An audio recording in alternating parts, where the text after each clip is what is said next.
Mqtt protocol has a publish-subscribe approach where messages composed by at least a topic and a payload are exchanged. Here we have a simple IoT network, and regardless of its complexity, the basic topology is scalable and should be followed. We have a broker that manages communications without letting the clients to talk to each other directly, and the client itself. A client can publish messages with specific topics and payloads, and others may subscribe these topics to receive the respective data. Note that clients only receive data from subscribed topics. Now, a real IoT network. Here we have three devices, a Windows PC, a Raspberry Pi, and an Arduino Uno. As we will see, broker application is independent from clients and can be easily integrated on the same machine. This way, PC1 hosts the broker and Client 1 publishes its status and subscribes the ambient temperature from Client 3. The Raspberry Pi is the Client 2, which subscribes the status messages from Client 1 and can control a LED present in Client 3. And Client 3, which has the temperature sensor and a LED in its circuit, publishes the ambient temperature and subscribes the LED trigger from Client 2. On the right is the connection status of the several network elements to help you following the configuration steps. If you need, pause the video here to understand the system carefully. Assuming a NodeRed server is running on PC1, insert the IP address in a browser to start with the configuration of the broker. Let's open the flow configuration and rename it with an appropriate title. I will use AED's broker, but in fact any other is a valid choice for this example. Now, drag and drop the broker node, select it, and you can see the default configuration. I will leave it as it is with no login credentials, but you can use them to increase the security of the system. Deploy the node, and you can see the broker is online. The next steps regard the client's configuration, and they only need to know the IP address and port of the broker. Usually, port 1883 is used for unencrypted communications, while 8883 is for encrypted ones. Now, let's connect Client 1, that is also hosted on PC1 like the broker. This client publishes its status and subscribes the ambient temperature from Client 3. So, drag and drop a subscribe node and a publish node. The incoming messages can be viewed through debug node, and for the publishing, a simple string will be sent to the publish node. As we now have both Mqtt nodes, let's configure them. Open the subscribe node, and the first step is to insert the IP address and port of the broker. Since we don't have any, we must create one. Insert the IP address of the broker. As the broker and Client 1 are on the same machine, the address could also be the local host. The port is already fulfilled by default and the credentials remain empty.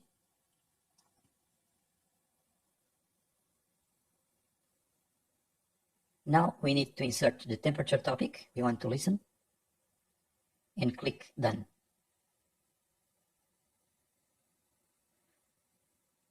Regarding the publisher node, the principle is the same, by inserting the status topic. As the broker was already configured, it is automatically selected here. In the inject node, it is possible to define the topic also, but let's keep it simple and define the payload only. This is only the payload string, so we can write whatever we want.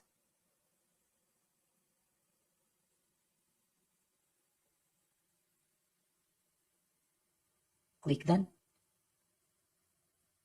and then deploy, and you can see Client 1 is connected. Switching to Broker tab, we can see that one client is online.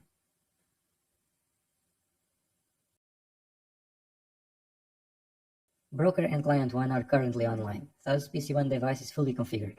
So let's pass to Client 2, which is a Raspberry Pi. As in PC1, a NodeRed server should be running on Raspberry Pi. Open a new tab and type its IP address.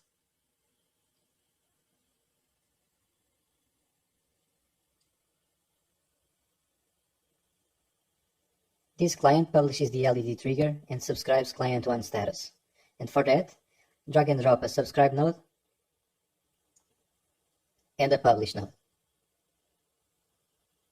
The incoming messages can be viewed through debug node as in Client 1.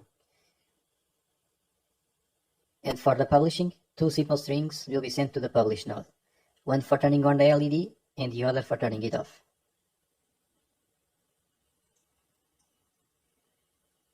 Open the subscribe node and insert the IP address and port of the broker. Since we don't have any, we must create one.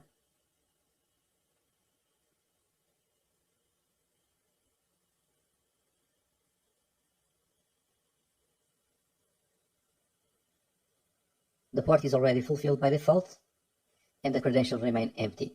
As expected, the configuration is similar to client 1. Now insert the status PC1 topic we want to listen, and click Done.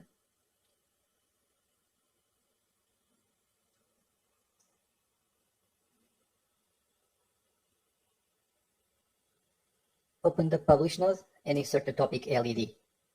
The broker is selected automatically. To finish, let's configure the payloads to control the LED.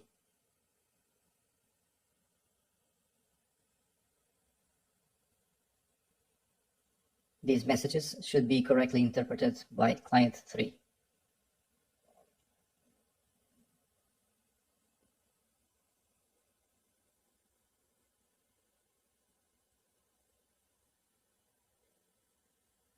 Click Deploy, and you can see that client 2 is connected. Switching to Broker tab, and we can see 2 clients online.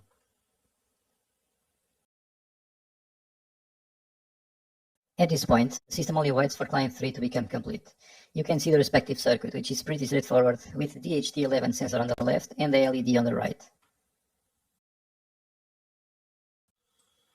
This is a quick briefing about the Arduino code. You can download it through the link in the description. As we saw, this example uses an Ethernet shield, but of course any other interface is possible, since what we really want is to take advantage of the pub/sub client library. This library allows an easy implementation of the Mqtt protocol from client point of view.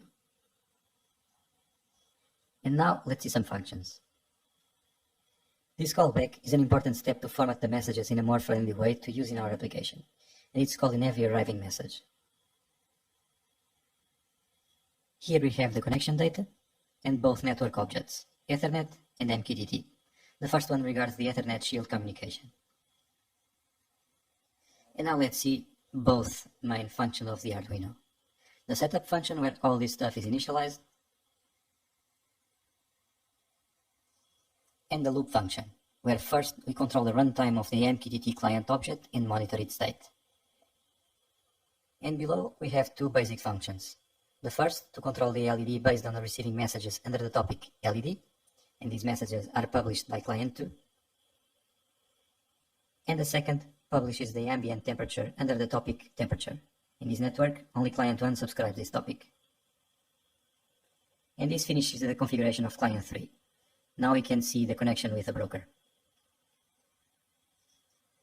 We can open Serial Monitor to reboot the network connection, and we can see the Arduino connecting to the Mqtt broker.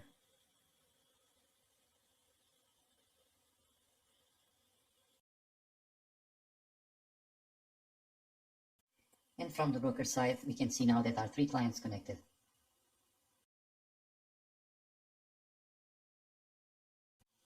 At this stage, the broker and all clients are configured and the system is complete. Now we can pass to the testing and see how this works. Client 2 subscribed the topic status PC1, which is published by client 1. When we manually send the string saying PC1 OK as payload, only client 2 receives it. We can see these messages through the debug node on the right side of client 2 interface. Here, client 3 publishes the ambient temperature every 3 seconds. Client 2 subscribes the topic temperature and receives this data within this time frame. As the previous case, we can see this information on the right side of client 2 interface through the debug node. At last, client 3 subscribes the topic LED, which enables receiving commands to control it. When client 2 publishes these commands, it's possible to see the LED turning on and off.